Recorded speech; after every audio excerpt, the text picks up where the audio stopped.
Good afternoon. Thank you for creating time for us. You are in time for the Lunchtime News. A very warm welcome to the broadcast.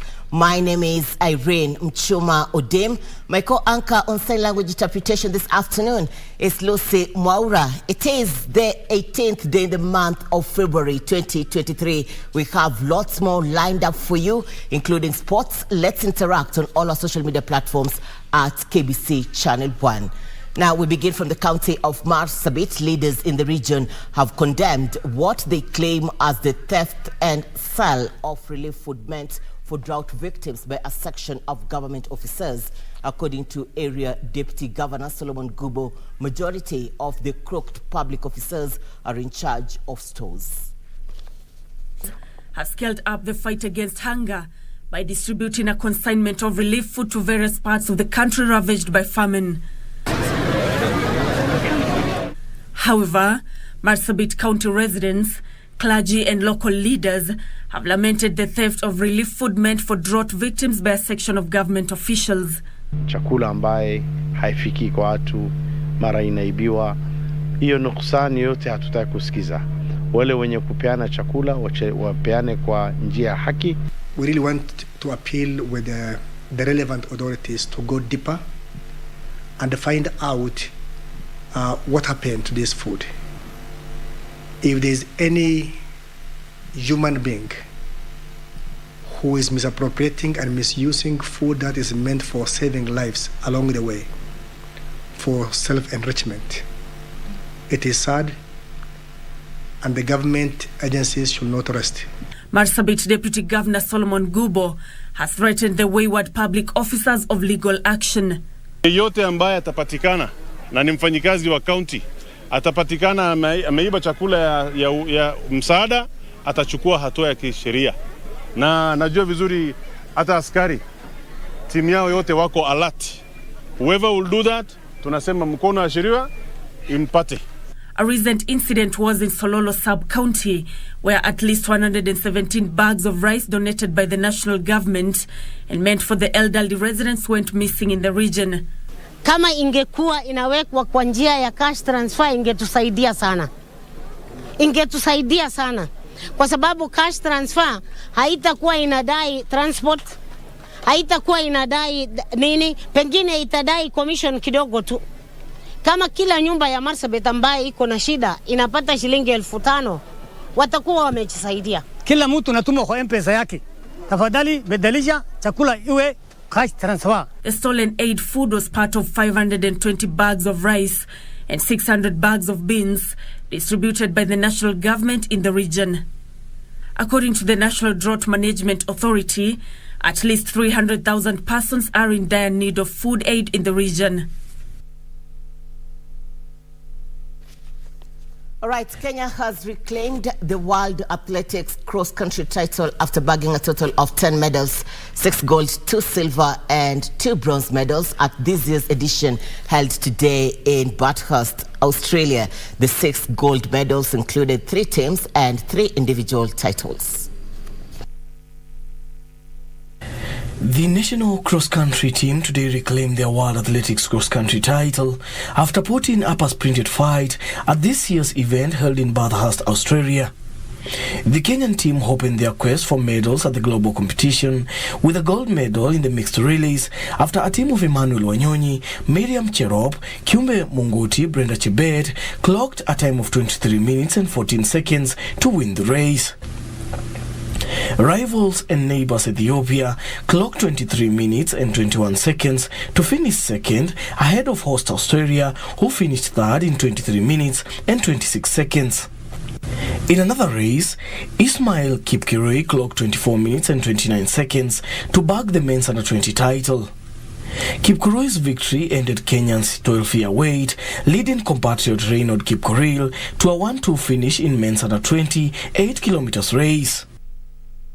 In the senior women's race, former junior world cross-country junior champion Beatrice Chebet won gold medal in a time of 33 minutes and 48 seconds. Ethiopian's Sigie Gebreselama finished second, ahead of Agnes Chebet, who settled for the third position. In the women's under-20 race, Pamela Kosgei handed Kenya bronze as the country surrendered the women's under-20 race to Ethiopian Senayet Getachew. Medina Eisa came in second to bag silver. In the senior men's race, Kenya's Geoffrey Kamurol failed to make the podium cut after he finished fourth behind Uganda's Jacob Kiplimo, Bereu Aregawi of Ethiopia, who took the first 3 places respectively. Wazat Bet, a sports gaming company, launched its 12th borehole under the Action 100 Wells program at Obora Primary School in Nyakach, Kisumu County. The borehole was drilled in honor of John Akongo, the grand prize winner of the hit, the highest odds Chimbiwa Maji promotion activated during last year's FIFA World Cup in Qatar. It's my pleasure to be here today on behalf of Mozart Kenya to open official 12th borehole in Kisumu County, Nyakach sub-county. Also, this borehole is in honor because of him. He won a competition at the end of the last year for the FIFA World Championship, win the highest odds. Beach management units and fishermen across the coastal strip have filed a petition at the Mombasa Law Court to be enjoined in a court case against the government's construction of the 39 billion shillings Dongokundu Special Economic Zone. The beach management unit officials under the lobby known as Coast Fishermen Board, which consists of 5,000 members, noted that they are worried about the government's move, which will adversely affect fishermen who carry out their activities in the Indian Ocean. Last month, the African Center for Corrective and Preventive Action, ACCPA, had gone to court seeking to prevent the government from beginning the construction of the controversial project. The government has set aside 1.4 billion shillings as a compensation package for those who will be affected by the long-awaited project in the county of Mombasa. SEZ nakuja na kazi niyo hiyo. Hii itadredge karibu mara 5 kushinda ile ilikuwa. Kwa hivyo kuna possibility ya kwamba uvuvi katika sehemu ya Mombasa na Kwale utakuwa umeisha. Hawa wananchi hawana nguvu, hawana mali nyingine, hawezi kwenda kuvua samaki Tanzania ama Somalia. Wao hii ndio profession yao na hapa ndio kwao, na hawatoki Mombasa na hawatoki Kwale. Saizi tunaambiwa kwamba kuna compensation. Compensation ambayo tunapewa, hatupewi alternative livelihood. Tunaambiwa tutapewa msaada, tutasaidiwa, tutaondolewa, lakini tunaamini ya kwamba serikali ikifanya mradi huwa inamchukua yule mwananchi, ikamtafutia mahali, ikamwambia nimekutoa hapa kwa sababu serikali ina mipango yao, lakini kama mwananchi nawe ukae mahali ambapo utakuwa unajiwezesha kujifanyia kazi. Sisi leo tumekuja kuomba ya kwamba mvuvi wakati anapoambiwa poti inapanuliwa, naye apewe mahali ambapo atakuwa anaweza kustahimili na kujenga maisha yake na kulea watoto wake.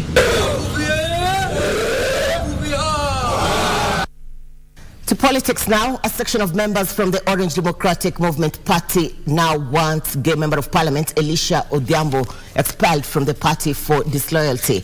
Addressing the press after the delegates' meeting, GEM ODM branch chair Nick Ochola said that the legislator and one of the branch executive committee members, John Ogam Maramba, have been working for the interest of ODM's rivals and had campaigned against ODM candidates in the last general election.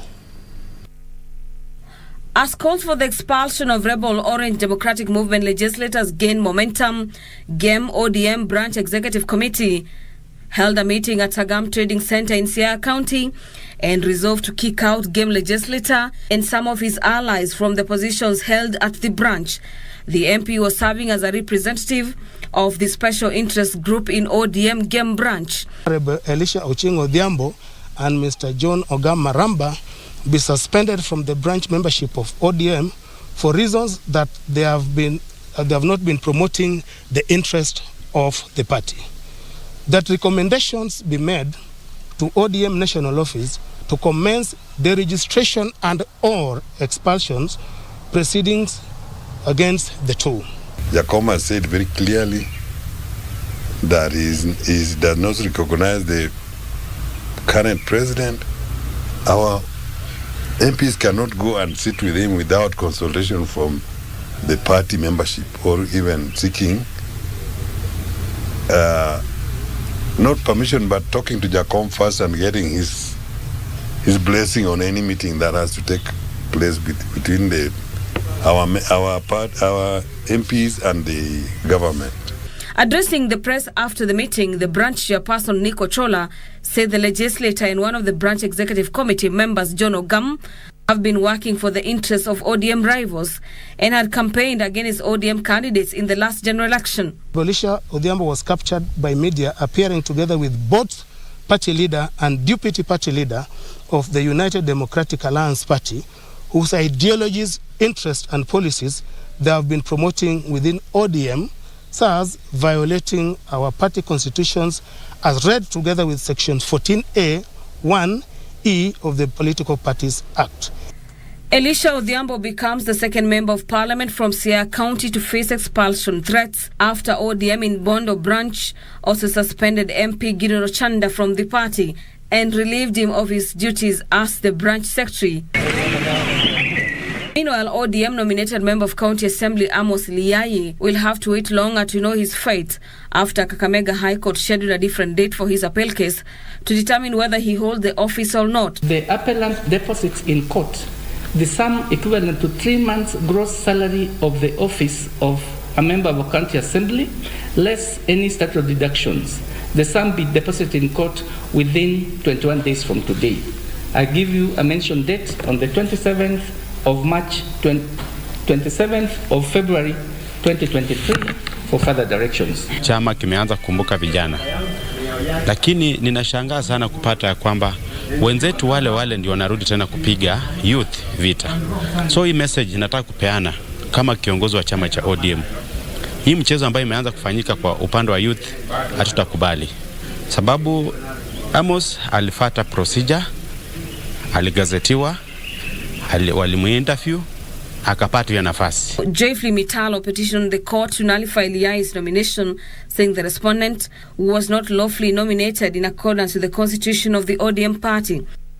These are Suba North Member of Parliament Millie Odhiambo also supported Senator Gloria Roberts' stand after she was ejected from the Senate for appearing with stained trousers. And want to encourage that even in this budget, even as we are doing budgetary cuts, one of the things that we must provide for is the issue of sanitary towels and pads for young girls.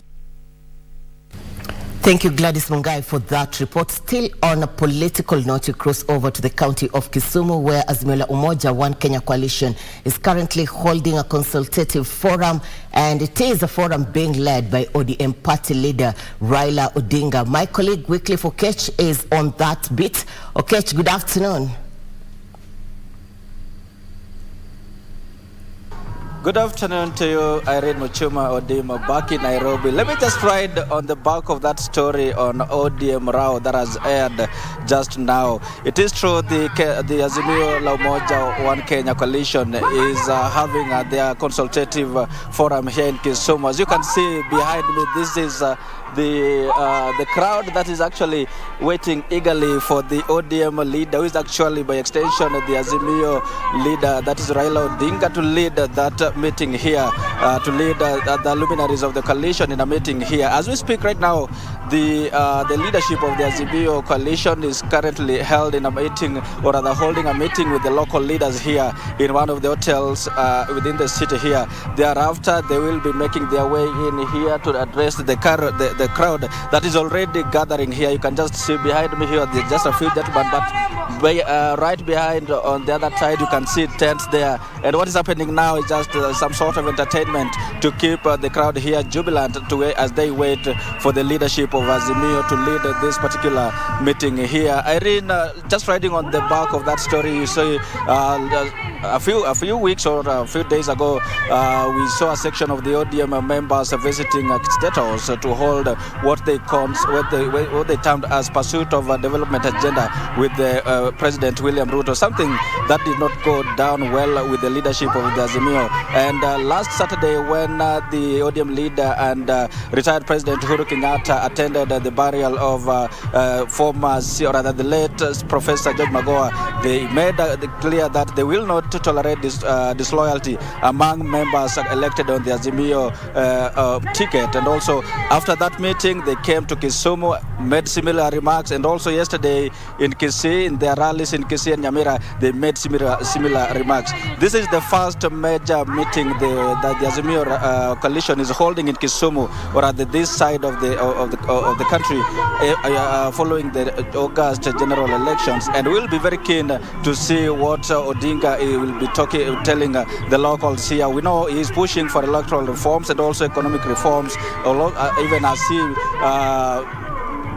gathers momentum actually to keep the government of the day in check, to see that the government of the day delivers on its mandate and promises to Kenyans. Well, like I've said, the leadership is currently held in a meeting with the local leaders here. Thereafter, they will be coming here to address the locals here, and they will be very keen to note every sentiment made here, and our listeners or other viewers can expect everything about this meeting later on in our subsequent bulletins. For now, let me just hand it back to you, Irene, for continued coverage of the bulletin. Irene. Thank you, Kech. Weekly for Kech, reporting live from the county of Kisumu. This is Mula Umoja. One Kenya Coalition is holding a consultative forum in the region. Looking forward for more details in our subsequent bulletins. To other concerns, a section of lorry transporters from the Kaguma quarry in central Menti Meru County has threatened to increase transport charges as a result of reducing the capacity of load they carry as they implement Kenya National Highways Authority KENHA weighbridge rules and regulations. Lorry and truck owners, drivers and quarry operators are now pleading with customers to bear with them even as KENHA intensifies the positioning of officials at various cess collection points to ensure conformity. Lorries of various weights and sizes loading freshly mined quarry rocks for the local construction industry. Consumers in the space are now facing increased costs of buying and ferrying the material if what the transporters claim is anything to go by. Kenya wametufinyilia sana, hatuwezi beba zaidi ya kipimo yenye wanachokihitaji. Tunaomba tu tuzikizane pamoja zote.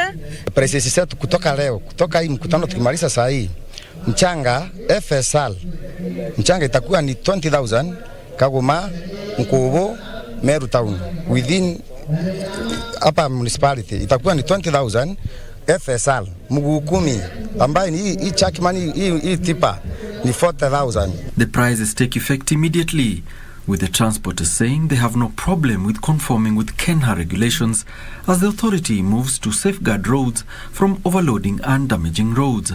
Pale tutakuwa tumeweka mtu wetu ambaye tutakuwa tunamlipa mwisho wa mwezi na kumsimamia all allowances. Ahesabu aone kweli hiyo gari imebeba 600. The same as mguu 10, ile mawe nayo inafaa kubeba ile kiwango inafaa kubeba. Ikiwa imepitisha kutoka pale, tuko na namba ya watu wa Wembridge. Sisi wenyewe hiyo gari tutaishika, tutaandamana mpaka police station, tuita watu wa Wembridge ikanyange ilipe ile excess itakuwa imebeba. Currently, KENHA stipulates that a lorry overloaded by more than 20 tons attracts a fine of 5.6 million shillings, while a lorry that is overloaded by 31.5 tons attracts a fine of 49.9 million shillings. This under the East African Community Load Control Regulations. Alanauko, Lunchtime News. All right, 4 students who had lost hope of joining secondary schools in Kilifi County heaved a sigh of relief after a local cement farm came to their rescue to enable them to pursue their education. The 4 students, 3 from Bandacho Primary School in Magarini Sub-County and 1 from Mzongoloni Primary School in Kilifi North Sub-County, will receive full scholarships. Kilifi Governor Gideon Mungaro says he would partner with well-wishers and local members of parliament to ensure all students from poor backgrounds are sponsored to achieve their academic dreams.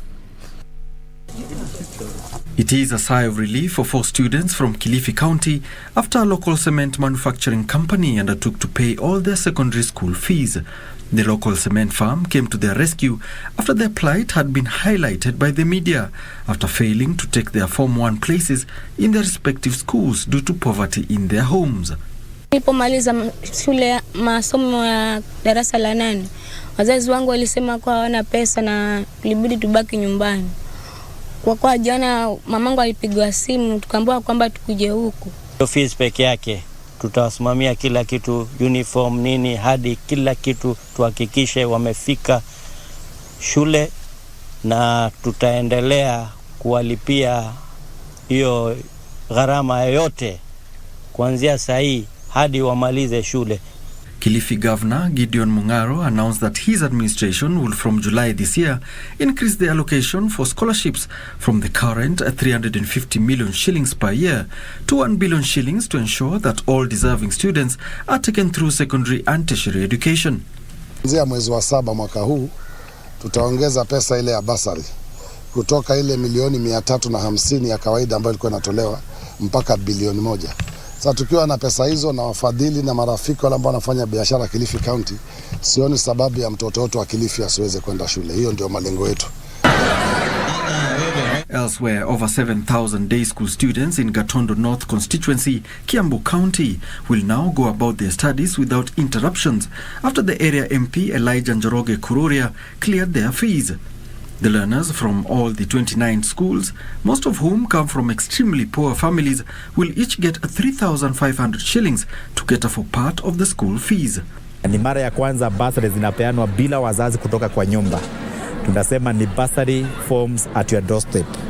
Hiyo ni kusema hatutasumbua wazazi wetu kwa sababu wao si wanafunzi na hawasomi, kazi yao ni kuangalia watoto. Kwa hivyo maneno ya bursary tunaifanya rahisi na tunapea wanafunzi wote kutoka kidato cha kwanza mpaka cha 4 na tunawapea pesa ambayo inatoshana kwa kila mwanafunzi. 2.79. Finally, Kieni Member of Parliament Njoroge Wainaina has injected 135 million shillings towards uplifting the standard of education in his constituency. Wainaina noted that the prolonged drought that has hit his constituency has been one of the factors attributed to deteriorating performance in the KCPE and KCSE exams. There was a lot of absenteeism reported by our teachers because most students went without food for 1, 2, 3 days, and they're also helping their parents to go to Kimbaruas so that they can meet the food needs of the families. So these are some of the challenges we had. Mombasa Chief Magistrate Martha Mutuku has convicted Iranian and Pakistani foreigners over trafficking of 1.3 billion shillings worth heroin into the country. The convicts were charged on July 3rd, 2014 for trafficking 377.2 kilograms of heroin in granule form. They are now also charged with 33,200 liters of heroin with a street value of 189 million shillings. Prosecution did not draw any conclusion or nexus between the accused persons, the vessel, and the vessel, and said that the ship was later lowered to open sea after the drugs were offloaded. This was through an executive order. Benjamin Mwalini photographed the vessel, the drums and the bags, and he later said that the ship was later lowered into open sea or destroyed after the drugs were offloaded through an executive order. Prosecution witnesses and confirmed that all the accused persons were later charged with the offenses before courts. To health concerns, stakeholders in the health sector from Meru, Tharaka Nithi and Isiolo counties have raised concern over an increase in tuberculosis infections in the country. The health practitioners are warning that by 2030, Kenya will no longer qualify for international support against tuberculosis. The leaders are now calling for a public-private partnership and more funding from the government to fight against tuberculosis. ile pesa inahitajika ni nyingi. Matumizi sana sana kutibu ugonjwa inahitaji pesa mingi. Kwa hivyo tunaomba tu serikali kuu iweze kuongeza the allocation, especially in the health sector, so that this program can be supported well. Tukishirikiana na Katusi, Lameru, Isiolo na Tharaka Nithi tunasaidiana kuhakikisha kwamba ugonjwa wa kifua kikuu umeweza kudhibitiwa na kuhakikisha kwamba imeondolewa na iweze kuwa isiwe sumbufu tena kwa wananchi. Thika Member of Parliament Alice Ng'ang'a is blaming Kiambu Governor Kimani Wamatangi for woes affecting Thika Level 5 Hospital. Subsequently, the legislator has given Wamatangi a 5-day ultimatum to address the mess or face mass protest. The legislator, who spoke after an inspection tour of projects in her constituency, decried that services at the hospital had deteriorated in a period of 1 month, yet the governor is turning a blind eye. She added that there have been some unscrupulous deals made by health officials at the facility to steal drugs meant for patients and supply them to some private clinics outside the hospital. Level 5 people would come from different counties to come and to be treated here. Right now, everybody is running away from Thika Level 5. If casualties, if you have an accident, you cannot be. They are opening unless you're taken to private hospitals in Thika District, Level 5. It is in ICU. It is in a bad state. Juu kusema ati mgoja ukuja naye asubuhi, tena ushida mchana mzima, mchogoza amekaa chini hata hatembei, tena kasa urudi naye tena na sijui hata kama kesho atatibiwa. Hiyo ni shida. Mimi nikataka saidia health atuangalie sana sisi wana Kiambu.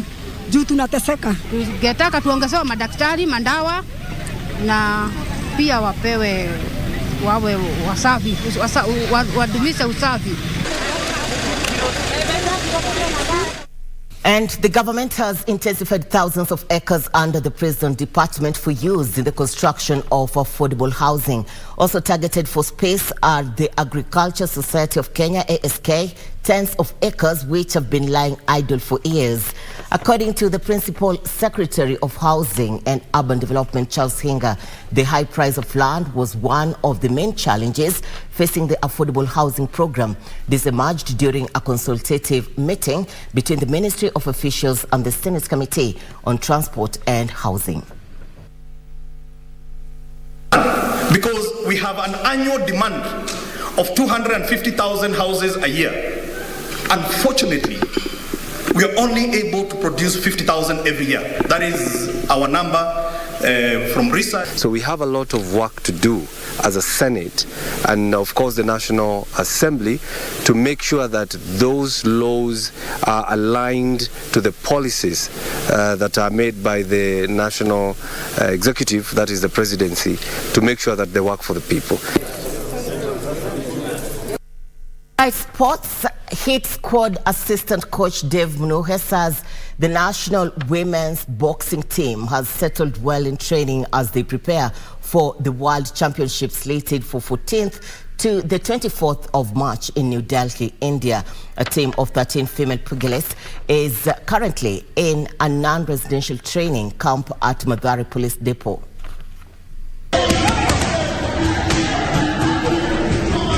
The squad of 13 female pugilists is currently camping at Mathare Police Depot ahead of the global assignment.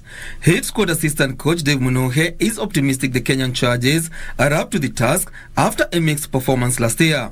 Matayarisho yako vizuri, tunaongoja mwezi ujao tuone kwamba tutaweza kuwakilisha nchi yetu ya Kenya kule kwa haya mashindano ili hawa wasichana wetu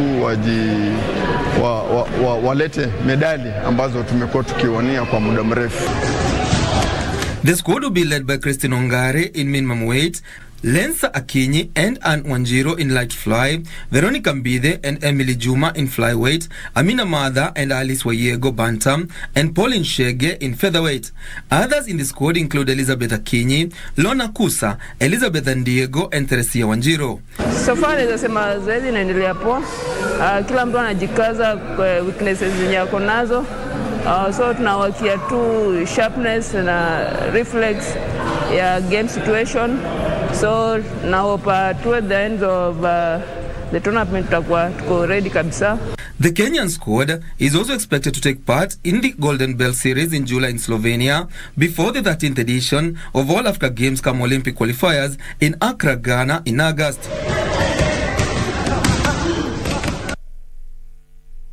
Serie A leaders Napoli moved 18 points clear at the top of the table thanks to a routine away 2-0 victory over Sassuolo. Elsewhere, Girona thrashed Almeria 6-2 in a Spanish league to move to 11th place. In 11th place with 33 goals.